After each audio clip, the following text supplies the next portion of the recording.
Hello, everybody. We are live. Super excited to be here with my friend Lily today.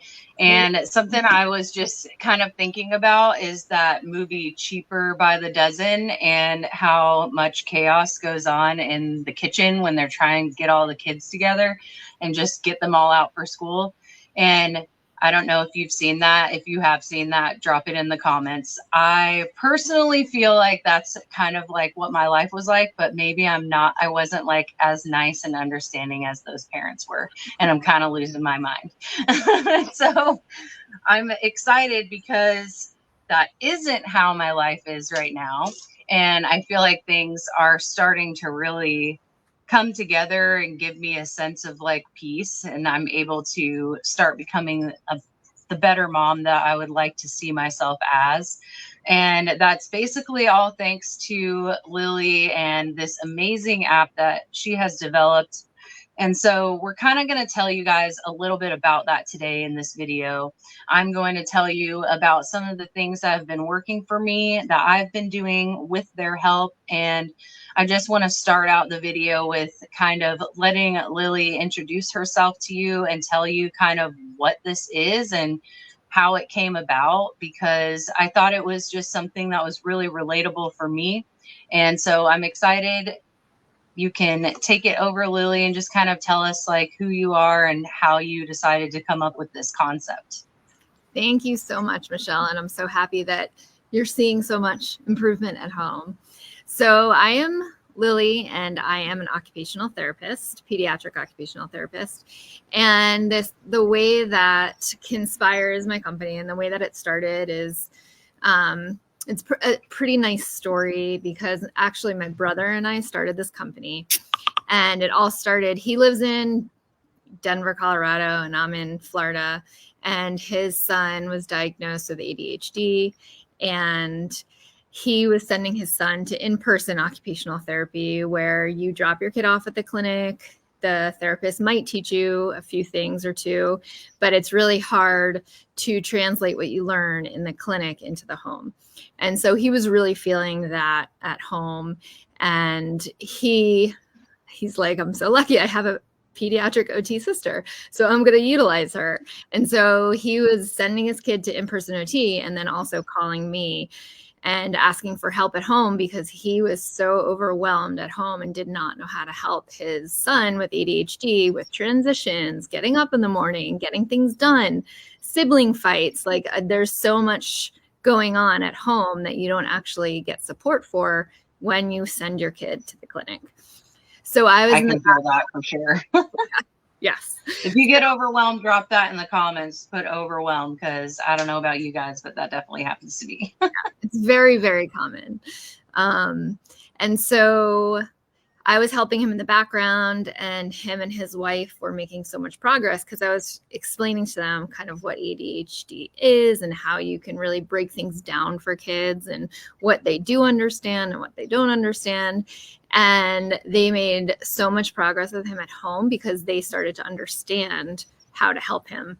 And there was like a 3 or 4 week break that they didn't go to in person because of sickness and holidays and all these things that popped up. And when he went back to the clinic, the therapist noticed a significant improvement and was like floored. And it was because they knew what to do with him at home, and they were increasing that frequency at home. So he was getting regulated every day, and they really knew what to do to support him.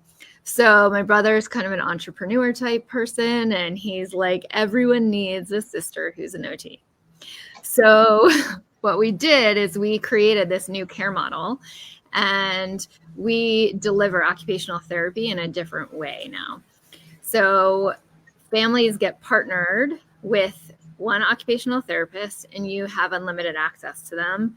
And we are truly your partner in this process, and we help you with the daily grind. We help you with those everyday challenges that all parents experience with outside of the box kids. And we're just with you guys along the way, kind of tackling each challenge as they come, which is a very different model from the traditional in-person model.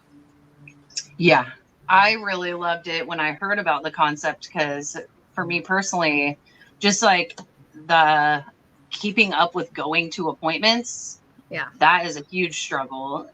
Like personally, I'm not very good at getting places on time with all of the things that I'm always doing. And so to be able to get online, like I just had a check-in meeting 2 days ago, and I sat outside in my car, and it was very convenient because it wouldn't have mattered where I was. If I took too long at another appointment or anything like that, I was still able to check in with her. So that has made a big difference for me in being able to do virtual appointments.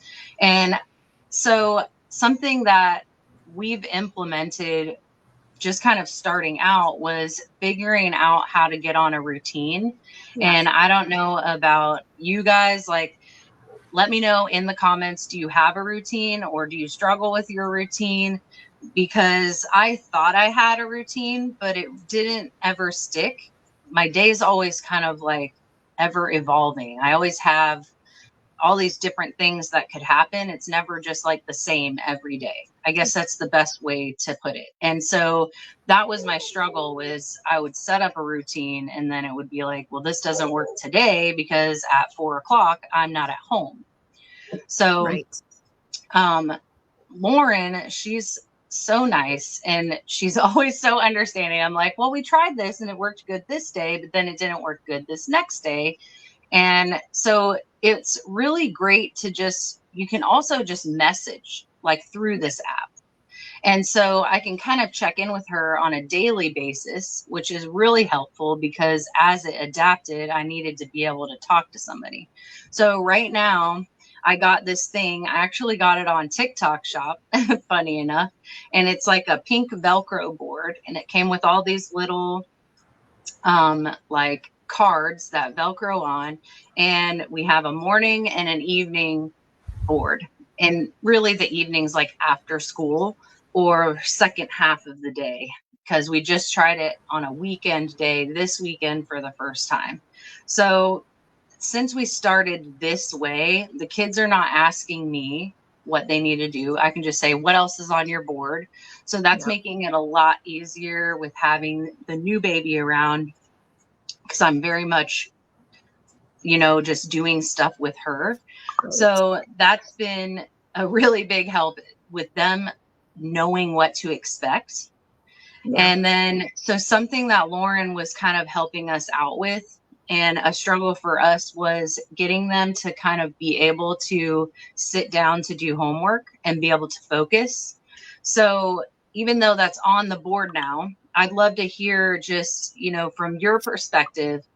I know that she gave me some exercises to do, but maybe you could tell us a little bit about how that she was giving me these exercises and kind of how that works, to know how people would be able to use it as well. Because giving her things that kind of regulate her, and you'll be able to say it better, was, I think, what the biggest thing was, because she just wouldn't sit and focus, and then I would get frustrated and it wasn't a fun experience, and homework seems to be flowing a lot better. So, like, what are some things that people can do even without having the app, just that they can start applying and trying now, as well as what benefits would they get from using the app?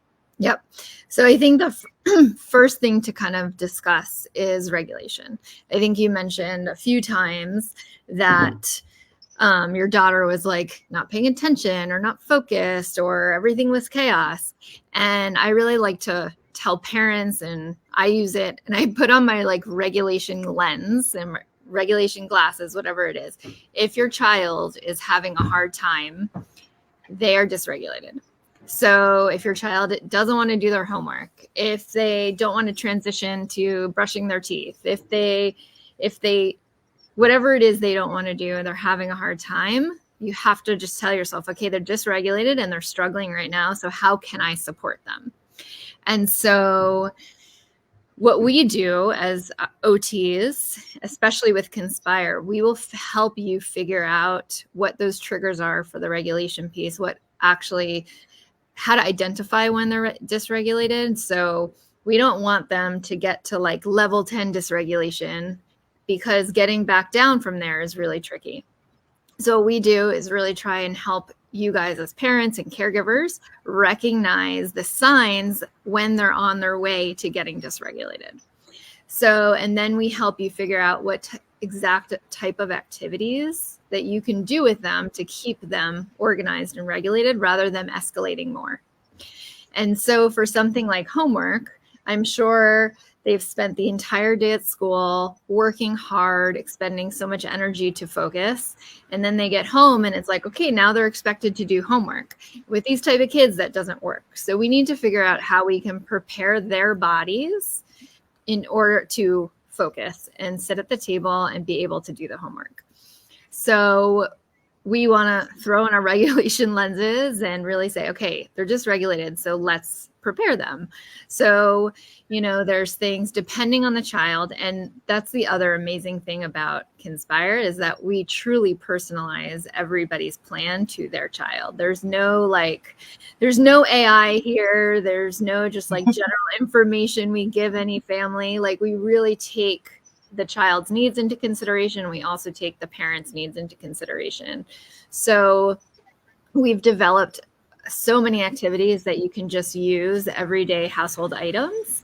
So if it's like, you know, it potentially there's an activity for which one is what's your daughter's favorite activity? That would be helpful.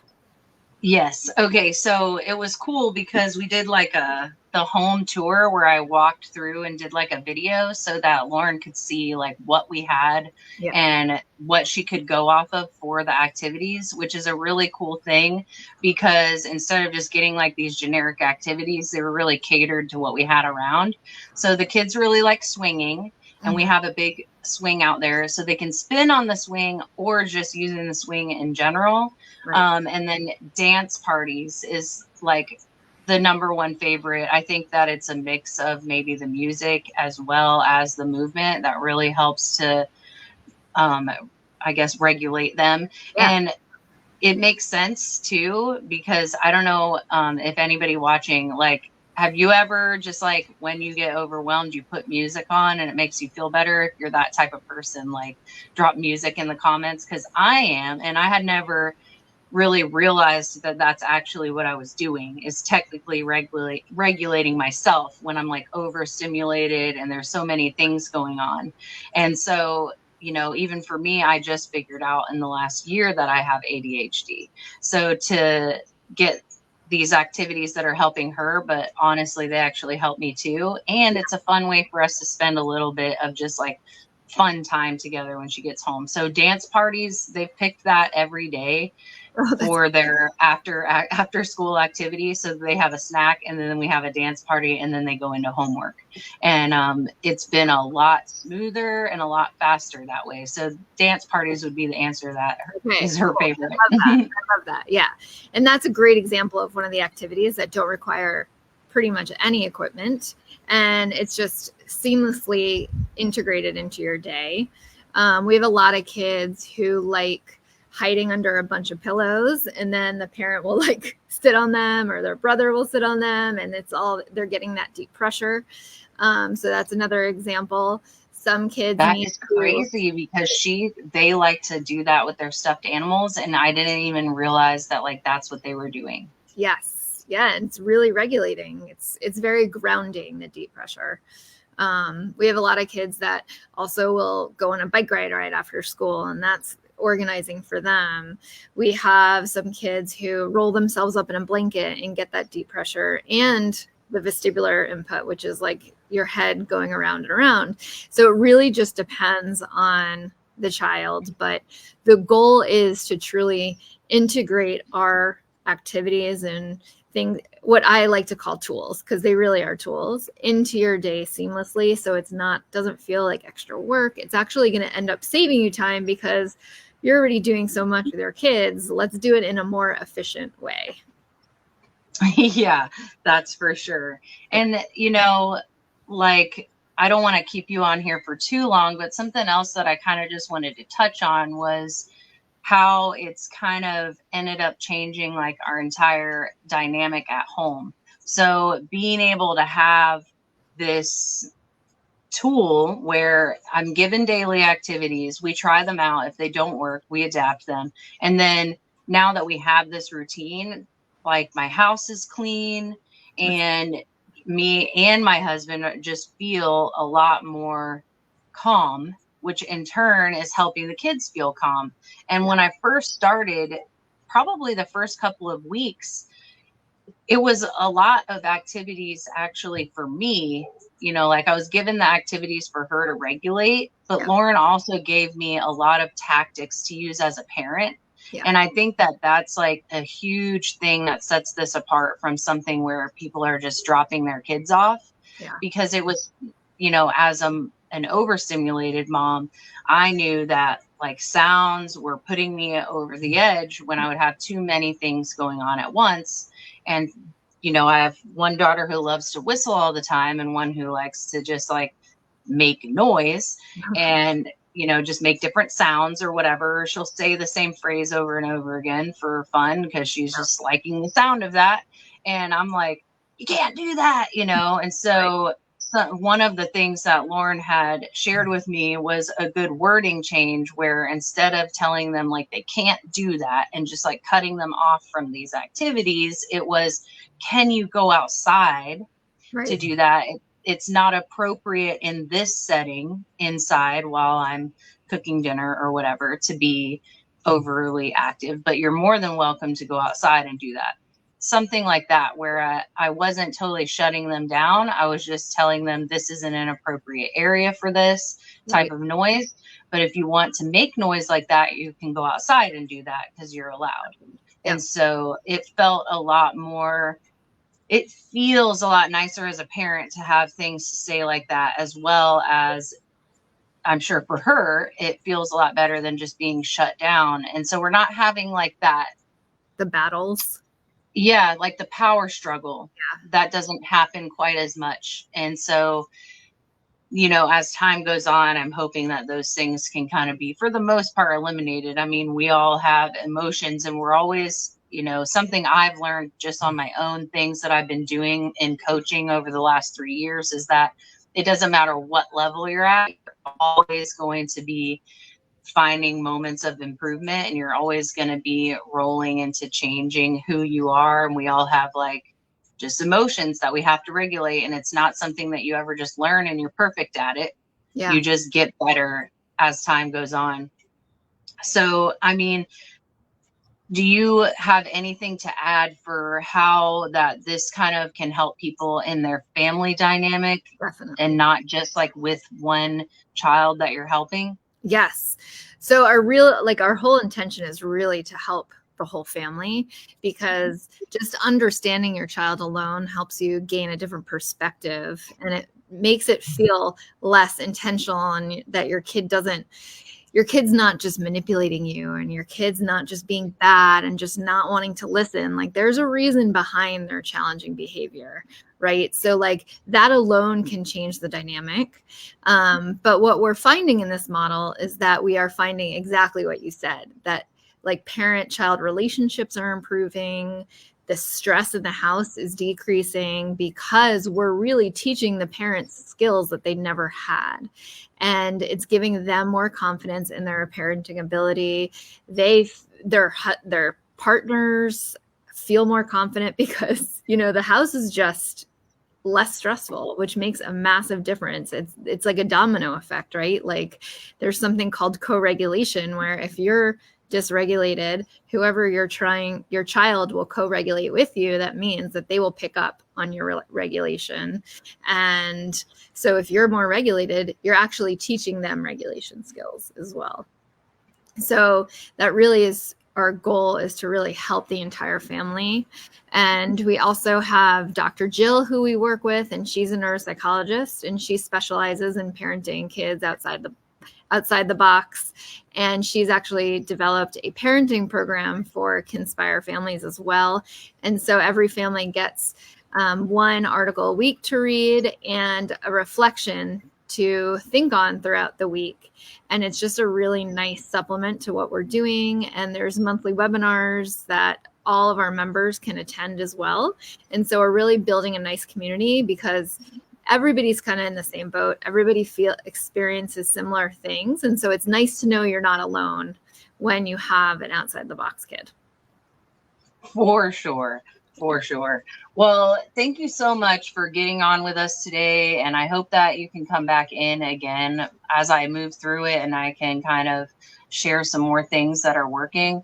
And just so you guys know that are watching, I'm going to be kind of posting some of the activities and things like that that have helped me. So I hope that that can help you guys too, because that's really what this is all about, is just everybody being able to, like you said, know that you're not alone and just kind of share the things that are working, and hopefully they can help other people as well. So thanks again. And I hope that everybody has a great day. Thank you guys for watching and being on here, and we will see you all soon. Thanks for having me. Yes. Bye. Bye.